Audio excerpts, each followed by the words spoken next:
Terima kasih bersama Campur Sari Sabto Utomo, juga didukung oleh IMP Audio Mas Yoga. Terima kasih untuk GDEC YouTuber Sabto Utomo. Juga terima kasih kepada Rigi Channel, juga didukung oleh Hati Dasar paling larani nalika bapak lunga ninggal ke keluarga nelongso nanging kudu tak trimo.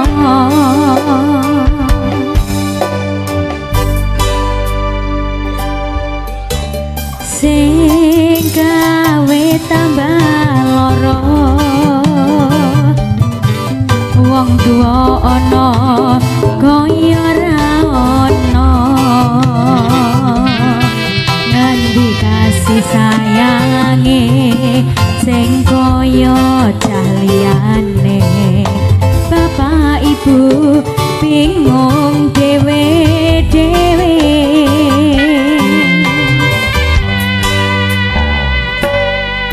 Yen pancen kudu pisahan ojo nganti anak dadi korban berjuang ning dalan dhewean.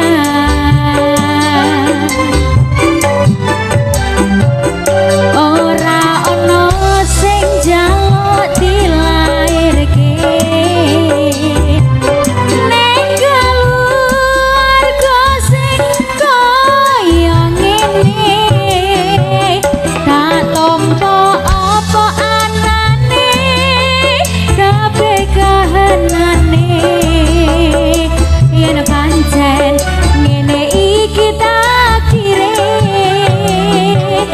kudu iso kuat kalungane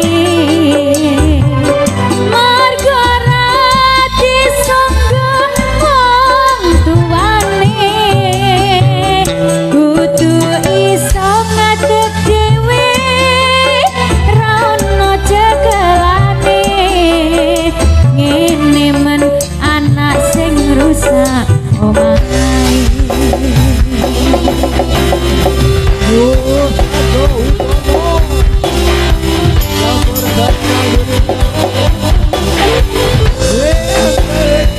Sabto Utomo.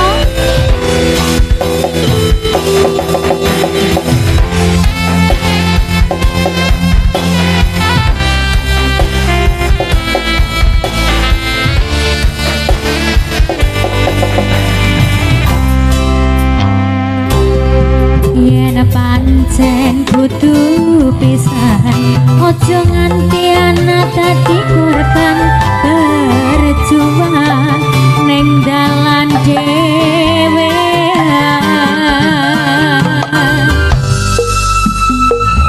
Ora ono sing njaluk dilairke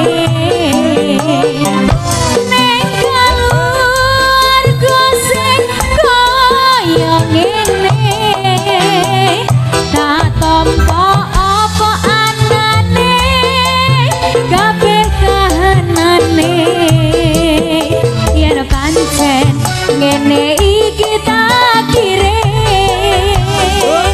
kudu iso kuat kalungane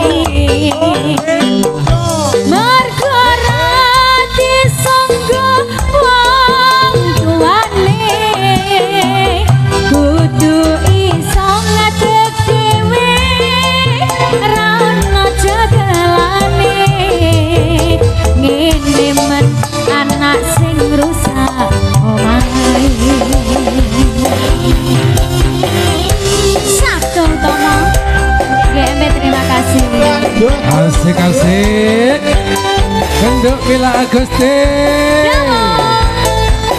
goyangan itu yo.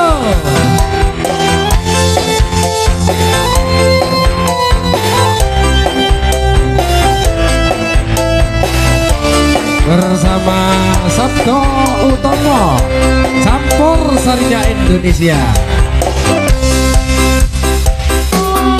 Yen pancen kudu pisahan aja nganti anak dadi korban berjuang ning dalan dhewe